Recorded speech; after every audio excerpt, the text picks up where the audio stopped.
Hi kids, we are on chapter 17 in Pax, and it is Pax's chapter. Here we go.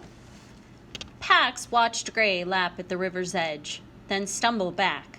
For 2 days now, the foxes had rested across from the Warsick camp, but Gray had not gotten better. When the old fox reached the spicy shade of the hemlock bough, he collapsed.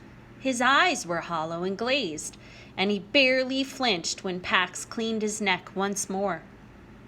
Pax found the wound even more inflamed. Stay hidden. Rest. He left Gray and climbed upstream to a place he'd discovered where the river narrowed beside a gorge wall, and the underbrush beside it was dense enough that he could move about unseen by the humans. He'd had little luck hunting. The area was teeming with mice and rabbits, but they scampered from Pax's clumsy attempts to catch them. Besides beetles and unripe berries, he'd been able to swipe only a few crawfish, which Gray had refused. For half an hour, Pax tried. He chased scurrying voles and hopping wrens, and once a sunning frog. But each time he sprang, his jaws snapped around only air. He grew hungrier with each failure. He wanted meat for himself and for his weakened companion. The rich smells from the camp tormented him. He leaped into the water. The current was swift there, but midway across, 3 boulders rested against one another to form a secure perch. From there, Pax had a clear view downstream to the humans. More had come. A few were women, most were men. Pax checked for his boy constantly because the father was still there, and because he sensed that his home was not far away, but only full-grown humans appeared. Many of them were in the field now. Some were down near the riverbank unrolling wires directly across from Gray, which made Pax uneasy. But the soldiers did not seem interested in anything except their labor. Pax had learned their routine. Each morning, 2 of them entered the tent that his senses told him was full of food. Then these 2 would cook at the fire, and the other Warsick would gather to eat. Afterward, they all toiled in the field, in the vehicles, unloading more and more machinery. But no one went near the grub tent until dusk, when the same 2 would cook the evening food, then call the others to gather. It was mid-afternoon now. Pax watched for a while longer to be certain the Warsick were occupied, then crossed over the remaining span of rushing water along a fallen tree. Belly to ground, he made his way across the ridge to a spot above the old mill. There, he paused to survey the scene. 3 men were positioned at the encampment just below him. They huddled over new equipment on the south edge of the mill, where 2 thick walls met. The rest of the humans were in the field. Some rolled spools of wire to the holes they dug near the riverbank. Others lowered boxes into these holes, then shoveled dirt over them. 2 pairs had crossed the river. They were digging holes on the far bank, some directly below the hemlock where Gray was resting. Pax knew that the humans would not scent Gray, and that Gray would not venture out while they were near. Still, he bristled with anxiety. He would move the wounded fox to a safer place tonight. Pax darted to the north edge of the mill ruins near the tents and vehicles. There, a birch tree angled out from the stone wall. Pax stopped short.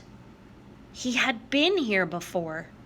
This place, the tree with its peeling white bark, the walls, the field below scented with wild onions and timothy grass and the faintest odor of tar.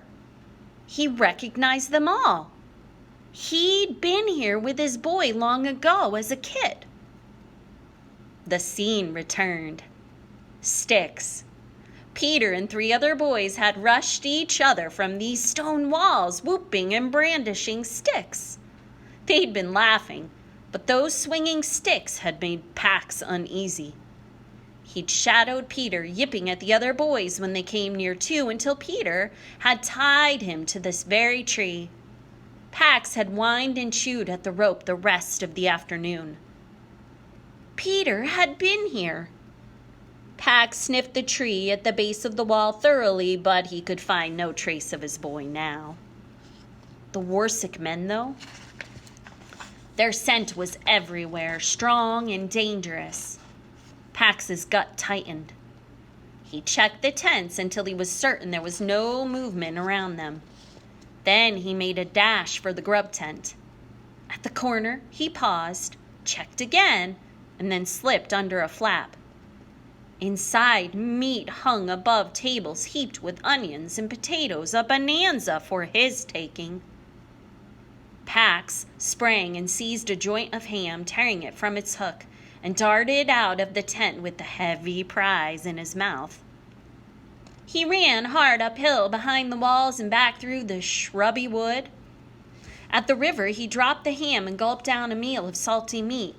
He tore the joint apart and buried 2 large hunks in the sandy soil at the river's edge, and then marked the caches. He picked up the remaining piece, lush with meat and fat that would nourish Gray for days, and carried it over the fallen trunk. He paused on the pile of boulders to survey the camp again. The humans had disappeared. A new odor, faint but menacing, hung in the air. Pax recognized it. When he was a yearling, the father had brought a fan to his boy's room. Pax had hated the dark electrical scent coming off the wire between the fan and the wall. One night, when the door was open and the odor was especially dangerous, Pax had chewed through the wire as if killing a snake. Pax's every instinct urged him to run from the menacing scent, but he would not leave without Gray. And just then, he saw the old fox stagger out from beneath the hemlock bough, making his way back to the river. Gray tripped. Instantly, the scorched air smell sizzled up from the spot like an earthborn bolt of lightning, and at the same second, the riverbank exploded.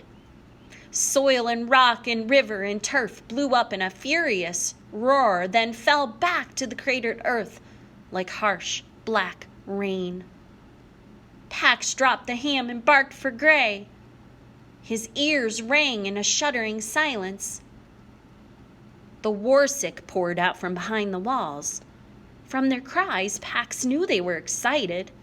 They ran down the field, splashed across the river, and spread out over the smoking bank.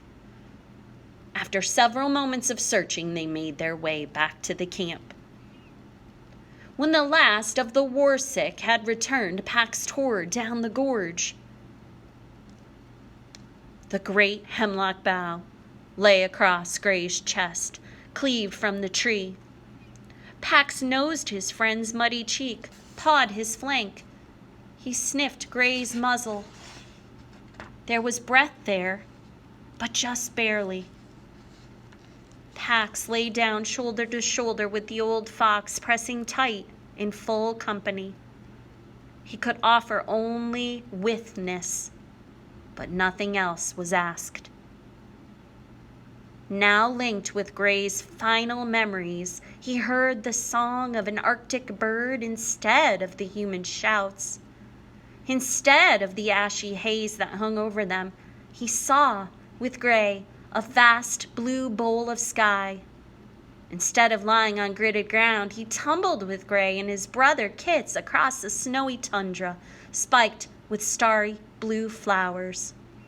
He purred with Gray under his mother's muzzle and felt her kiss, resting over his newborn skull. And then there was peace. The old fox was still. Pax rose. He pressed his forehead into his friend's cheek. He reared back and bayed, heedless of whether the Warsick heard. And then he ran. There was no joy in the running this time, but there was relief that his body served him. He ran and he ran, north through the dusk, north through the night. As dawn crested, he entered the challenger's territory, and he still ran. The yellow fox charged out to face him, but fell back from the determination of Pax's course and let him pass. Pax galloped down the cliff, tore across the valley bottom, and strained up the final long rise to the meadow. Midway, he stopped and lifted his head. 3 foxes watched him approach. They were familiar to him now. Gray's mate, still big-bellied with kits, Runt, half her size, nearby. Bristle did not stand with them. Her bright fur shone at the base of the large pine that towered over the meadow, the pine under which her sister had died. The scent of Gray's death was on Pax's fur, but the foxes knew already. Pax padded up the rest of the way. When he reached Gray's den, he lifted his head and wailed the notes of grief. 3 foxes howled in kind. Gray's mate approached. She sniffed Pax's nose and then his flank. She learned of the fight, which did not kill her mate, and of the human's explosion, which did. She learned also that Pax had protected Gray, had fed him, had cleaned his wounds, for which she was very grateful. And then she learned the news Gray had died trying to obtain. It is not safe for us in the South. It is not safe. Gray's mate walked away, her belly swaying. His message delivered, Pax dropped to the grass, exhausted. Runt came to claim the space beside him, and Pax was glad to allow the little fox to groom him. Bristle watched from the base of the pine above them. Pax slept fitfully through the afternoon, plagued by dreams in which his boy was tangled in smoking wires. Finally, as the moon rose in an indigo sky, he got to his feet. He breathed the sense of the foxes, linked in grief over the loss of their silver center. He was linked to them by the same grief, and he knew he would be welcomed in this valley if he chose to stay. But his dreams urged him back to the war-sick camp. As he was about to leave, he sensed Bristle tearing down the hill. He waited. "Where are you going?" Pax shared his new understanding that the exploding earth was war and that the wires caused death. He shared his fear that his boy might come upon them if he joined his father, and his determination to protect Peter. These explosions, they would kill humans? Yes. Bristle sprang around to face him. "Then leave them." Pax ignored her. He gathered himself and leaped. He hit the ground at a run. Where do you think he's headed?